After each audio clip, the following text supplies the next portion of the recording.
তুমি উপলক্ষে যে আপোনাৰ কাৰ্যসূচী কৰিলে অকণমান জনাওকচোন আমাক।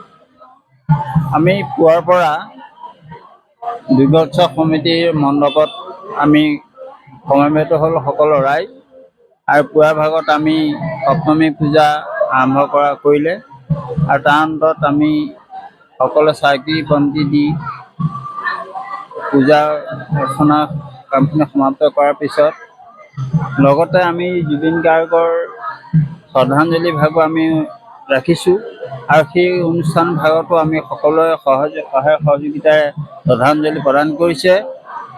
আৰু দ্বিতীয়তে সেই শ্ৰদ্ধাঞ্জলিৰ পইচাতে আমি সকলোৰে মাহ প্ৰসাদৰ ব্যৱস্থা আছে আৰু ভোগৰ ব্যৱস্থা আছে। সকলোখিনি কৰি মেলি আজি আমি দুপৰীয়া কাম শেষ কৰিলোঁ আৰু এতিয়া আমাৰ যিখিনি সাংস্কৃতিক অনুষ্ঠানৰ কাম আছিলে সেইখিনি ইতিমধ্যে আমি বাতিল কৰিছোঁ। ইতিমধ্যে অকণমান বন্ধ হৈছে, আকৌ আৰতি আৰম্ভ চলিব প্ৰায় 8টা-9টালৈকে। গতিকে আমি সেই আৰতি শেষ কৰি আজি পূজাৰ আমাৰ সপ্তমী পূজা শেষ হ'ল। ইমানে শেষ হয়, ধন্যবাদ। আমাৰ জুবিন গাৰ্গ যিহেতুকে আমাৰ মাজৰ পৰা হেৰাই গ'ল আৰু ইয়াৰ কোনো এটা ৰিজাল্ট আমাকে অহা নাই যে জুবিন গাৰ্গ কিহৰ কাৰণে এনেধৰণৰ মৃত্যু হ'ল, তাৰ ওপৰত আপুনি চৰকাৰলৈ কি মন্তব্য আগবঢ়াব? চৰকাৰলৈ মানে কি, এইটো জুবিন গাৰ্গটো আমাৰ বহুত মৰমৰ শিল্পী আছিলে। তেওঁ অবিহনে একো এটা গান ক'তো নাবাজে। পূজাই হওক, আপোনাৰ বিহু অনুষ্ঠানেই হওক, তেওঁৰ গানৰ অবিহনে কোনো এটা অনুষ্ঠান প্ৰথম আৰম্ভণি নহয়। গতিকে তেওঁ ঢুকাই চিটুৱেশ্যনটো ভাল হ'ব লাগে। সঁচা অৰ্থত যোনটো হৈছে সেইটো ৰিজাল্টটো ওলাব লাগে, যাতে মানুহে মনত শান্তি পায় আৰু তেওঁৰ বিদেহী আত্মায়ো শান্তি লাভ কৰিব পাৰে। সেইটোৱে। ধন্যবাদ।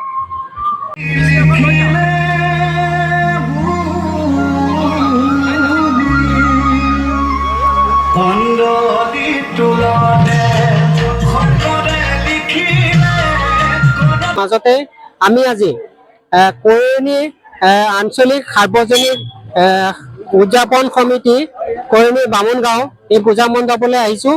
আজি সপ্তমী কি কাৰ্যসূচী হৈছে, কি কাৰ্যসূচীৰে তেওঁলোকে ৰূপায়ণ কৰিলে ৰাতিপুৱাৰ পৰা, আমি অকণমান সমিতিৰ পৰা আজি অলপ জানিব বিচাৰিছোঁ। নমস্কাৰ। নমস্কাৰ। আজি যি সাৰ্বজনীন আপোনাৰ দুৰ্গা পূজাৰ দ্বিতীয় দিনা সপ্তমী, ৰাতিপুৱাৰ পৰা আজি এতিয়া বৰ্তমানলৈকে কি ধৰণৰ কাৰ্যসূচীৰে আপুনি অতিবাহিত কৰিলে অকণমান জনাওকচোন।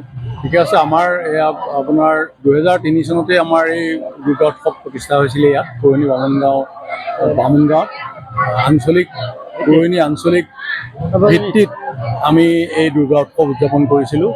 আৰু আমাৰ আজি এই 2025 চনত আমি পুনৰ সেই তেনে প্ৰক্ৰিয়াৰ মাজেৰে আমি দুৰ্গা উৎসৱ ভাগ পালিবলৈ ওলাইছোঁ। যদিও আমাৰ মাজৰ পৰা আমাৰ অতিকে মৰমৰ, অতিকে স্নেহৰ হিয়াৰ আমঠু আমাৰ জুবিন গাৰ্গ ঢুকাই যোৱাৰ বাবে, আমাৰ মাজৰ পৰা হেৰাই যোৱাৰ বাবে আমি এই গোটেই অনুষ্ঠানটো আমি যেনেধৰণে পাতিম বুলি এইবাৰ ভাবিছিলোঁ, ঠিক তেনেধৰণে আমাৰ পাতিব পৰা নহ'ল। এইবাৰ আমি বহুত সাহসতে আমাৰ গোটেই ৰাইজ যিহেতু শোকত ম্ৰিয়মান হৈ আছে, এই শোকত ম্ৰিয়মান অৱস্থাতে আমি বহুত দুখৰ মাজেৰে আমি আমাৰ গতানুগতিকভাৱে আমাৰ দুৰ্গা পূজা ভাগ আজি আয়োজন কৰিছোঁ। আজি মহাসপ্তমীত যদিও আমাৰ বিভিন্ন কাৰ্যসূচী আছিলে, আমাৰ পূজাৰ লগত সংগতি ৰাখি আমি সাংস্কৃতিক অনুষ্ঠানো ৰাখিছিলোঁ বা আমাৰ দিহানাম আছিলে, দিহানামো ৰাখিছিলোঁ।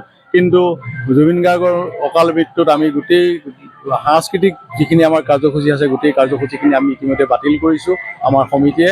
আৰু আপোনালোকে দেখিছেই যে আমাৰ দুৰ্গা দুৰ্গা মন্দিৰৰ লগতে আমি জুবিন গাৰ্গৰ প্ৰতিমূৰ্তি ফটো ৰাখি পেলাই আমি তাতে মাল্যাৰ্পণ কৰা হৈছে, আমাৰ শ্ৰদ্ধা নিবেদন কৰা হৈছে। গতিকে আজি মহাসপ্তমীত আমাৰ মূল যিভাগ পূজা ভাগ আমাৰ কৰা হৈছে। পূজা ভাগৰ লগে লগে আমাৰ ভক্তপ্ৰাণ যিসকল ৰাইজসকল আহিছে আৰু তেওঁলোকে ইয়াত পূজাৰ প্ৰসাদ গ্ৰহণ কৰিছে, সেৱা শুশ্ৰূষা কৰিছে। লগতে আমাৰ ভোগৰ ব্যৱস্থাও আছে, সেইখিনিও কৰা হৈছে। কিন্তু ৰাতিৰ আমাৰ যিবিলাক প্ৰগ্ৰেম আছিলে, এই প্ৰগ্ৰেমখিনি আমাৰ ইতিমধ্যে বাতিল কৰা হৈছে। লগতে আমাৰ যিটো নিত্য নৈমিত্তিক যিটো আৰতিৰ ব্যৱস্থাখিনি ইতিমধ্যে হৈ গৈছে। আজি আমাৰ কাৰ্যসূচী সিমানে।